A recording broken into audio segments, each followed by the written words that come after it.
नमस्कार, मी रियाज मुजावर, महाराष्ट्र क्राईम आपली बातमीमध्ये आपल्या सर्वांचं स्वागत आहे। चला पाहूया आजच्या घडामोडी। आत्ता पालकांसाठी एक मोठी बातमी। राज्यात उन्हाचा तडाखा दिवसेंदिवस वाढतोय। वाढत्या उन्हाचा सर्वाधिक धोका लहान मुलांना बसण्याची शक्यता असते, त्यामुळे पालकांनी काळजी घेण्याची गरज आहे।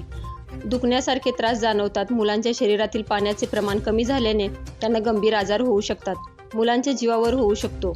त्यामुळे घराबाहेर पडताना सावध राहण्याचं आवाहन करण्यात आलंय। मुलांसाठी दुपारच्या कडक उन्हात शक्यतो टाळण्यास देखील आवाहन आहे। बाहेर जाताना डोक्याला टोपी किंवा रुमाल बांधला पाहिजे किंवा सोबत नेहमी पाण्याची बाटली ठेवली पाहिजे। मुलांना कोमट किंवा थंड पाण्याने आंघोळ घातली पाहिजे आणि टोमॅटो आणि कांदा यासारख्या पदार्थांचा समावेश केला पाहिजे। मुलांच्या आहारात तेलकट पदार्थाचा वापर कमी ठेवून उन्हाळ्यामध्ये मुलांच्या आरोग्याची काळजी घेता येऊ शकते।